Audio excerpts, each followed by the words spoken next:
My name is Eric Benari, and this is Games People Play.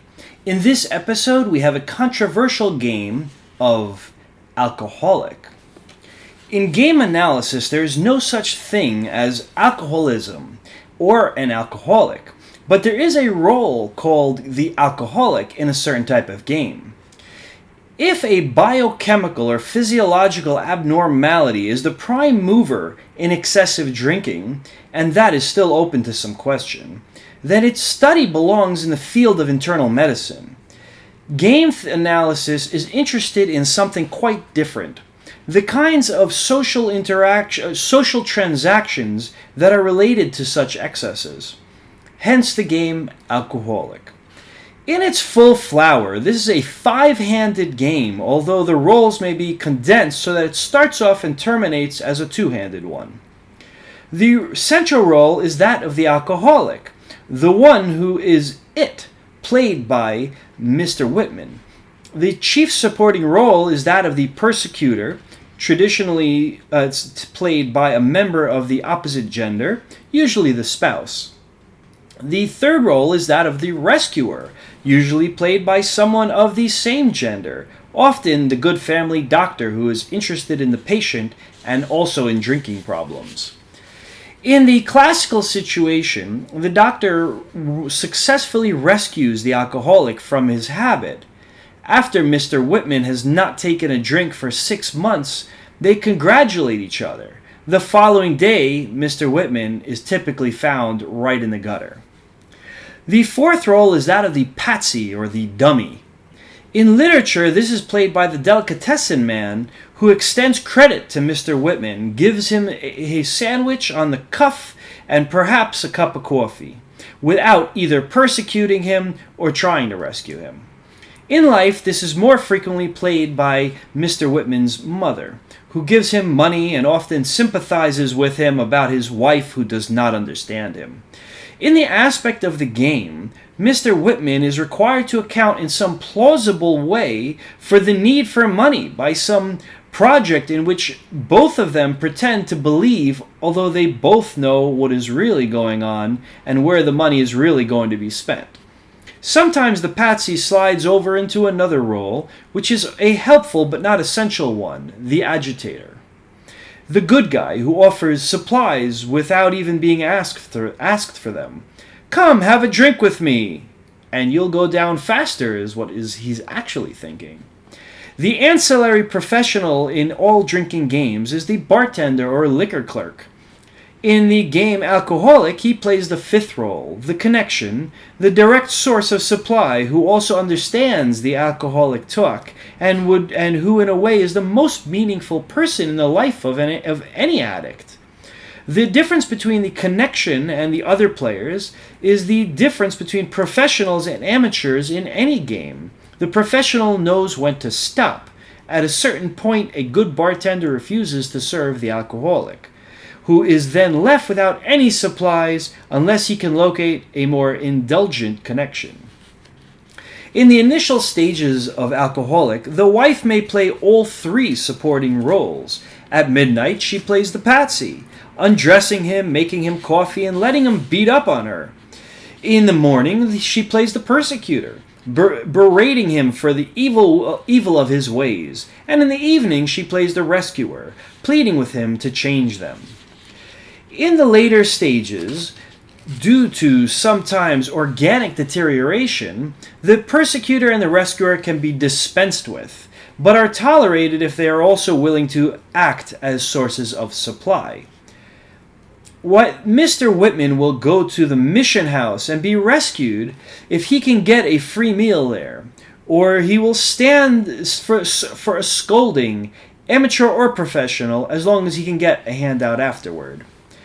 Present experience indicates that the payoff in Alcoholic, as is characteristic in games in general, comes from the aspect to which most investigators pay the least attention.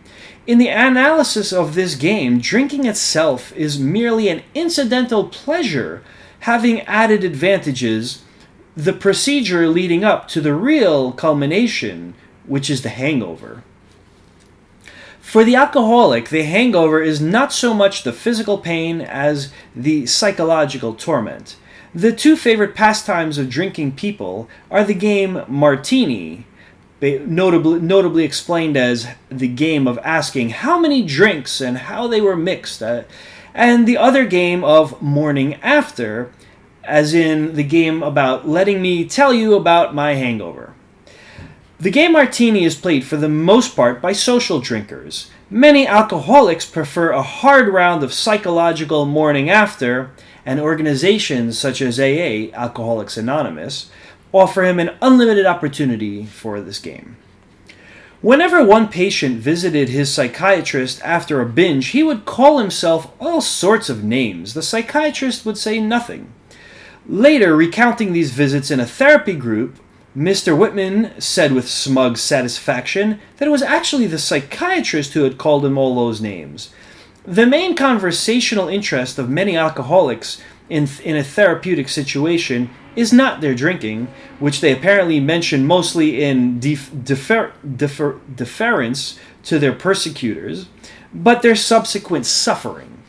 The transactional object of the drinking, aside from the personal pleasures it brings, is to set up a sanction where the inner child can be severely scolded, and not only by the internal inner parent, but by any parental figures in the environment who have interested enough to oblige. Hence, the therapy of this game should be concentrated not on the drinking, but on the morning after, the self-indulgence and in self-castigation. There is a type of heavy drinker, however, who does not have hangovers, and such people do not belong in the present category. There is also a game called Dry Alcoholic, in which Mr. Whitman goes through the process of financial or social degradation without a bottle, making the same sequence of moves and requiring the same supporting cast. Here again, the morning after is the crux of the matter. Indeed, it is the similarity between the game of Dry Alcoholic and Regular Alcoholic which emphasize that both are games. For example, the procedure for getting discharged from a job is the same in both. In the game Addict is similar to the game Alcoholic, but more sinister, more dramatic, more sensational, and faster.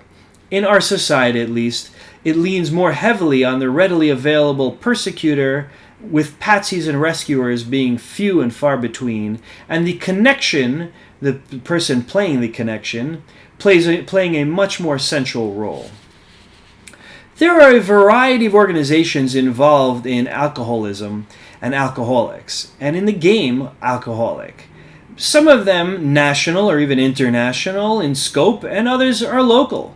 Many of them publish rules for the game. Nearly all of them explain how to play the game, how to play the role of alcoholic.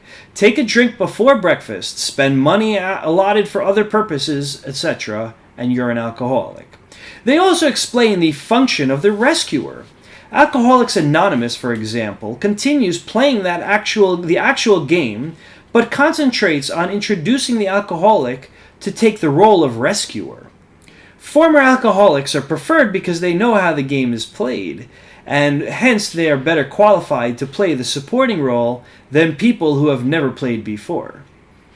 Cases have been reported at chapters of AA that they ran out of alcoholics to work on, whereupon the members resumed drinking, since there was no other way to continue the game in the absence of people to rescue.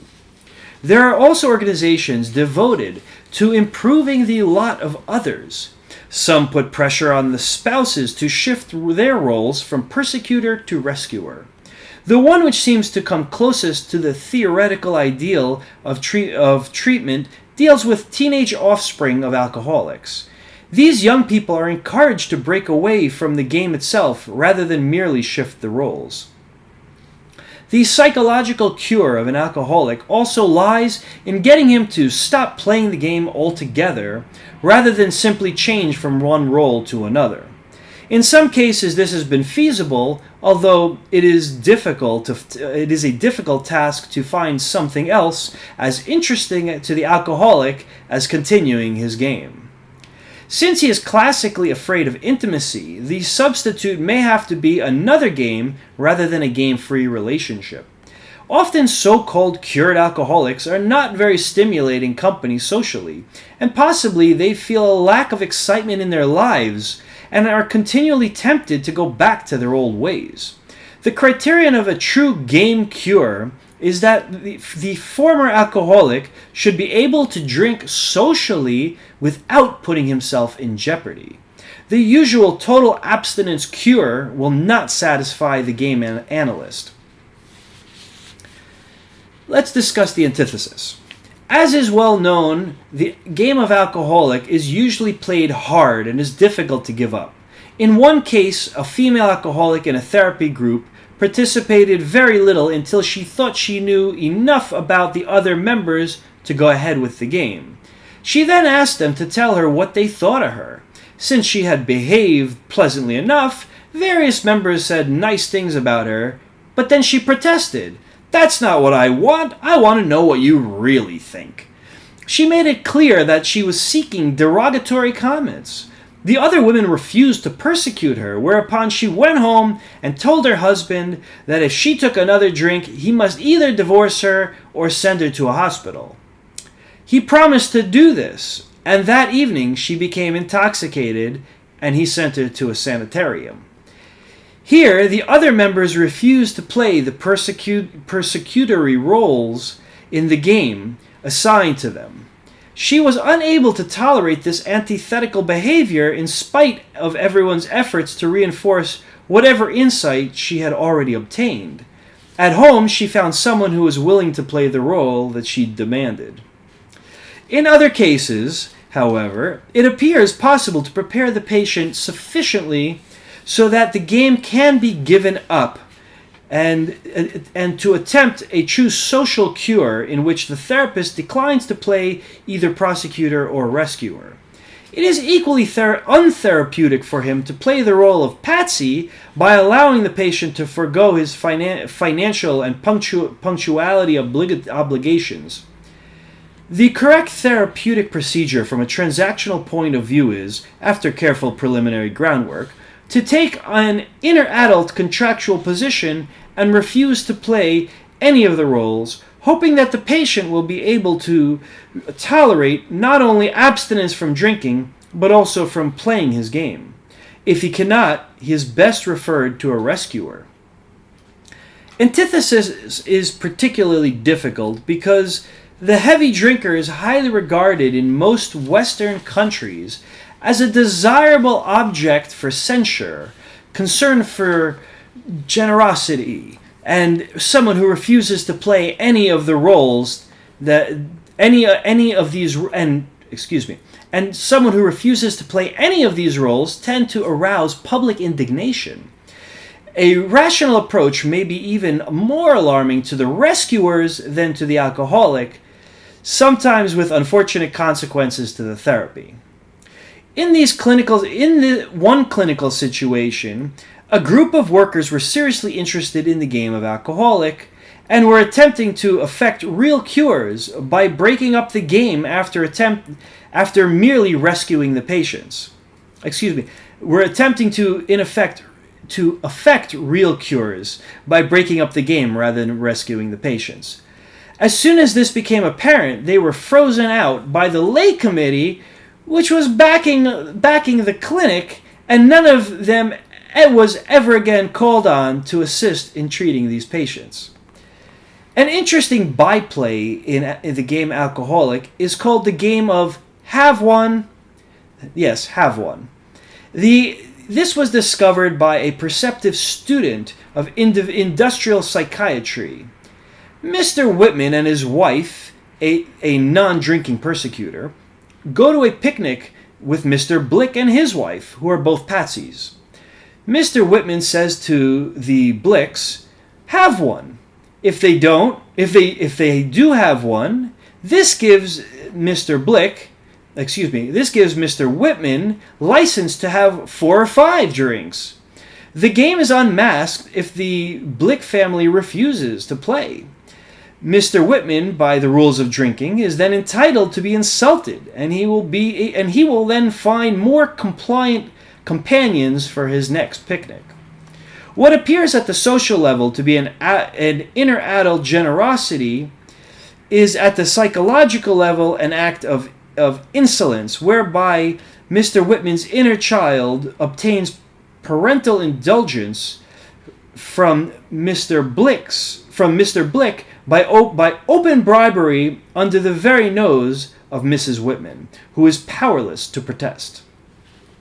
Actually, it is just that she will be powerless to protest Actually, it is just because she will be powerless to protest that Mrs. Whitman contests the whole arrangement, since she is just as anxious for the game to continue, with herself as the role of persecutor, and Mr. Whitman is with himself in the role of alcoholic. Her recriminations against him in the morning after the picnic are easy to imagine. The variant can cause complications if Mr. Whitman is Mr. Blick's boss. In general, the patsy is not as badly off as the name implies. Patsies are often lonely people who have a great deal to gain by being nice to alcoholics. The delicatessen man who plays Good Joe, the role of Good Joe, makes many acquaintances in this manner, and he can get a good reputation in his own social circle, not only as a generous person, but also as a good storyteller. One variant of Good Joe, incidentally, is to go around asking for advice about how best to help people. This is an example of a jolly and constructive game worth encouraging. Its inverse is the game of Tough Guy, taking lessons in violence or asking for advice on how to best hurt people.